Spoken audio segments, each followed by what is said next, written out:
নমস্কার, জয়শ্রী গণেশ। আপনাদের প্রত্যেককে জানাই স্বাগতম আজকের বিশেষ পর্বের অনুষ্ঠানে। মন জয় করার এই সিরিজে আজকে আমরা জানবো কিভাবে মিথুন রাশির জাতক জাতিকাদের মন জয় করা সম্ভব। হতে পারে আপনি যাকে সব থেকে বেশি ভালোবাসেন তিনি হলো মিথুন রাশির, আপনার ক্রাশ মিথুন রাশির, আপনার বয়ফ্রেন্ড কিংবা গার্লফ্রেন্ড, আপনার হাজবেন্ড কিংবা ওয়াইফ, বা আপনার সন্তান, কিংবা আপনার কোনো কাছের মানুষ, ডিয়ারেস্ট ওয়ান, তার রাশি হচ্ছে মিথুন।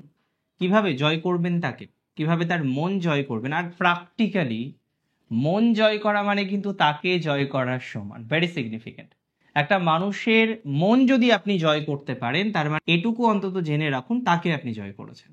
আর এই জয় করার চেষ্টা করতে হবে তার ভালো লাগার বিষয়বস্তুগুলোকে বুঝে নিয়ে।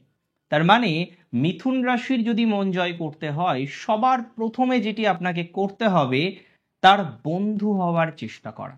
একদম সিগনিফিকেন্ট। আপনি হয়তো তার সাথে সম্পর্কে যেতে চাইছেন, সে হয়তো সিঙ্গেল, আপনি ভাবছেন তার সাথে সম্পর্কে যাওয়া যেতে পারে, কিংবা আপনার কোনো হয়তো ডিয়ারেস্ট ওয়ান, আপনার কোনো রিলেটিভস, আপনি চান তার সাথে আপনার যে বন্ডিংটা সেটা সুন্দরভাবে চলুক।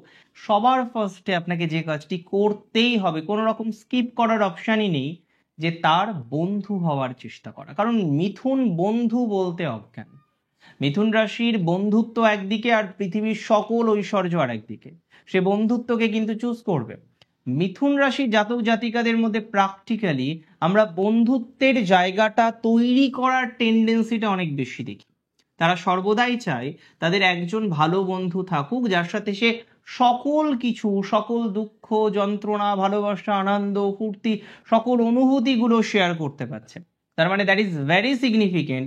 মিথুন রাশির জাতক জাতিকাদের সবার প্রথমে বন্ধু হওয়ার চেষ্টা করা, কারণ সে চায় তার একটা ভালো বন্ধু থাকুক এবং আমরাও চাইবো তার একজন ভালো বন্ধু হয়ে ওঠার। সেকেন্ড যে বিষয়টি ভেরি ইম্পর্টেন্ট, কথোপকথনের দক্ষতা দেখাতে হবে। Mithun communicative. I always told that Mithun হলো সোশ্যাল বাটারফ্লাই। মিথুন রাশি সোশ্যাল কাজ করতে পছন্দ করে, সোশ্যাল বিষয়ে থাকতে পছন্দ করে, মানুষজন নিয়ে থাকতে পছন্দ করে। মিথুন রাশিকে যদি সারাদিন চুপচাপ বসে থাকতে হয় একটা বদ্ধ ঘরে, সেটি তার কাছে মৃত্যুর তুল্য। সে চায় উড়তে। উড়তে মানে এই নয় তার কোনো বন্ধনই সে রাখবে না, বাট ভেরি সিগনিফিকেন্ট, সে চায় নিজেকে মেলে ধরতে, নিজেকে প্রকাশিত করতে।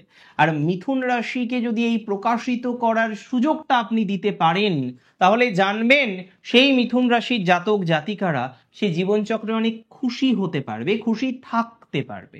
তাহলে কোন বিষয়টা ভেরি সিগনিফিকেন্ট বলে আমার মনে হয়, যে মিথুন রাশির জাতক জাতিকাদের যদি আপনি মন জয় করতে চান তার সাথে বেশি কথোপকথন করুন, তাকে কথোপকথনের দক্ষতা দেখান, তারা কিন্তু এমনিতেই আপনার প্রতি আকৃষ্ট হবেন, বা আপনার প্রতি তার একটি কোথাও যেন গিয়ে এমপ্যাথেটিক নেচার তৈরি হবে। ইট ইজ ভেরি ইম্পর্টেন্ট। দেখুন, মিথুন সবসময় ইন্টেলেকচুয়াল জাতক জাতিকাদের পছন্দ করে। আপনার হয়তো যাকে পছন্দ তিনি মিথুন রাশির, বা আপনার হাজবেন্ড হয়তো মিথুন রাশির, আপনি কোনোভাবেই তার মন জয় করতে পারছেন না। আপনার ওয়াইফ হয়তো মিথুন রাশির, মাঝে মাঝে সব ঠিক থাকে, আবার কোনো একটা সময় এসে সব যেন হারিয়ে যায়, কোথাও যেন কি আর খুঁজে পাওয়া যায় না। দেখুন, আমি একটা কথা আপনাদের দায়িত্ব নিয়ে বলতে পারি, মিথুন রাশিকে যদি খুশি করতে হয়, তার সাথে যদি বন্ধুত্ব স্থাপন করতে হয়, আপনাকে কিন্তু পড়ার প্রতি ভালোবাসাটিকে তৈরি করতে হবে। আপনার এডুকেশন, আপনার পড়াশোনার প্রতি যত সিরিয়াসনেস দেখাতে পারবেন, আপনার কাজের প্রতি যত সিরিয়াসনেস দেখাতে পারবেন। দেখুন, মিথুন চাই তার পার্টনার, তার ভালোবাসার মানুষ, তার প্রিয় মানুষ, তার বন্ধু সে ব্যস্ত থাকুক কিন্তু তাকে সময় দিক। তার মানে আপনাকেও পড়ালেখাটা করতে হবে, আপনাকেও কর্মজীবনে ফোকাস হতে হবে, কারণ ইট ইজ ভেরি সিগনিফিকেন্ট। মিথুন চাই যে আপনার মধ্যে ইন্টেলেকচুয়াল বিষয়টি আসে। আপনি যদি পড়াশোনা না করেন তাহলে আপনার মধ্যে ইন্টেলেকচুয়াল বিষয়বস্তু আসবে না, রাইট? Make sense? তাহলে এই জায়গাটিকে কিন্তু আপনাকে ম্যানেজ করে চলতে হবে যাতে এটি আপনি তার সামনে প্রকাশিত করতে পারেন। দেখুন, খেলাধুলাপূর্ণ এবং স্বতঃস্ফূর্ততা মিথুনের অন্যতম আকৃষ্ট হওয়ার কারণ। আপনি যত বেশি চার্মিং থাকবেন, যত বেশি প্লেফুল নেচারের হবেন, যে আপনি ঘুরতে পছন্দ করেন, আপনি খেতে পছন্দ করেন, আপনি এখানে যেতে পছন্দ করেন, আপনি অ্যাক্টিভ, যত বেশি সুপার অ্যাক্টিভ থাকবেন না, অ্যাক্টিভ আছেন, সুপার অ্যাক্টিভ আছেন, এই জায়গাগুলো কিন্তু মিথুনকে আকৃষ্ট করে। আপনি, আপনার বন্ধু যদি মিথুন হয়ে থাকে তার সাথে যদি আপনি চান আপনার দীর্ঘমেয়াদী বন্ধুত্বকে বজায় রাখার জন্য, তার সাথে যদি আপনি চান আপনার জীবনকালীন একটা কন্টিনিউয়েশন বন্ধুত্ব মেনটেন করার জন্য, তাহলে আপনাকে প্লেফুল হতে হবে, আপনাকে কিন্তু স্বতঃস্ফূর্ততা দেখাতে হবে, স্বতঃস্ফূর্ত থাকার চেষ্টা করতে হবে। দেখুন, মিথুন হাসতে পছন্দ করে, আর প্র্যাকটিক্যালি হাসতে কে পছন্দ করে না বলুন তো? রামগরুড়ের ছানা তো আমরা কেউ নই যে আমাদের হাসতে মানা, but it is very significant, মিথুনও চায় হাসতে। তাই আপনার মধ্যে যদি হাসানোর ক্যাপাসিটি থাকে, আপনার মধ্যে যদি হাসানোর দক্ষতা থাকে, এবং আপনি যদি হাসানোর চেষ্টা করেন, তাহলে দেখবেন সেই মিথুন রাশির জাতক বা জাতিকা আপনার প্রেমে পড়ে যেতে পারে, আপনার সাথে ভালো বন্ধুত্ব তৈরি করতে পারে, বা আপনার সন্তান, সে হয়তো একটু মন খারাপ, তার মিথুন রাশি, আপনি একটু চেষ্টা করুন না তাকে হাসানোর, দেখবেন তার সাথে আপনার যা বন্ডিং তৈরি হবে, এটি ভেরি সিগনিফিকেন্ট। আপনাকে মাঝে মাঝে ভাবতে হবে এত সুন্দর বন্ডিং তার সাথে আমার, প্র্যাকটিক্যালি তাই। তাহলে এই জায়গাটিকে কিন্তু কন্ট্রোল করার চেষ্টা করতে হবে, যত কন্ট্রোল করবেন, যত কন্ট্রোল করে চলাফেরা করবেন, দেখবেন তত বেটার হবে। এবং আমি প্রথমে বলছিলাম Mithun, Gemini is the social butterfly.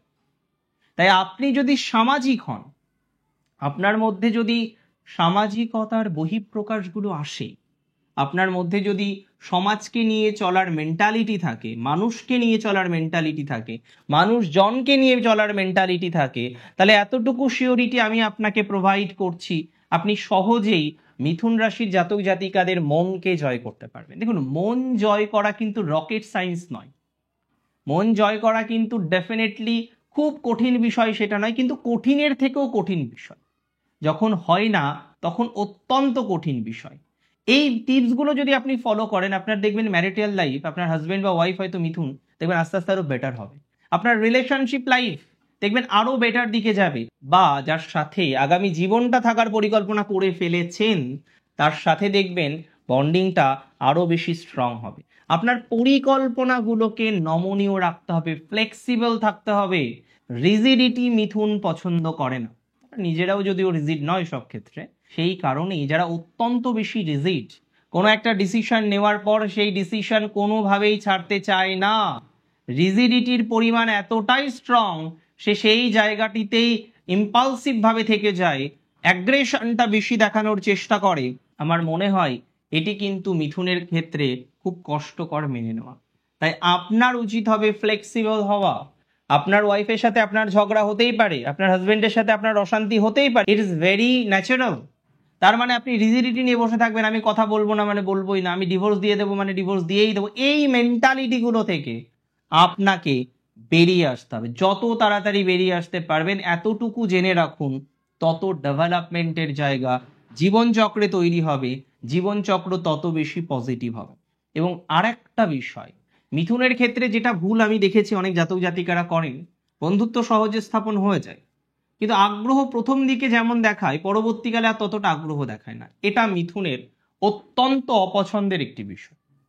আপনি আগ্রহ প্রাথমিক অবস্থায় যেটা দেখাচ্ছেন, আপনাকে কন্টিনিউ করতে হবে সেই আগ্রহটাই পরবর্তীকালে।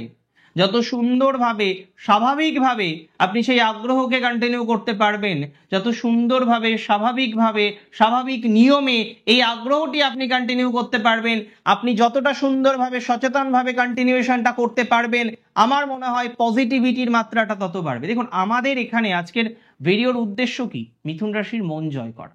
তার মানে এই নয় আপনি রিলেশনশিপে নেই, শুধুমাত্র একজন আপনার পছন্দ হয়েছে তার মিথুন রাশি, সেই কারণে আজকের ভিডিওটি, একদমই সেটা ভাববেন না। আজকের ভিডিওটি তাদের জন্যও যাদের পার্টনার হচ্ছেন মিথুন রাশির, তাকে কিভাবে ভালো রাখবেন সেই দায়িত্বটা আপনার। প্রয়োজন হলে কিছু কিছু ক্ষেত্রে নিজের কিছু অভ্যাসকে পরিবর্তন করতে হয় ভালোবাসার মানুষটিকে সুখে রাখার জন্য, ভালো রাখার জন্য। আর মাঝে মাঝে তার কাছে যদি আপনি হেরে যান, এটা ভাববেন না আপনি হেরে গেছেন, আপনাদের সম্পর্কটা কিন্তু জয়ী হবে, সম্পর্কটা কিন্তু জিতে যাবে, এটা কিন্তু মাথায় রেখে চলতে হবে। অনেক ভালো থাকুন আপনারা প্রত্যেকে, সুস্থ থাকুন, স্বাভাবিক থাকুন। আমি বিশ্বাস করি, আমি মনে করি আপনি ভালো থাকবেন। শেষ করছি আজকে এখানে। জয় শ্রী গণেশ।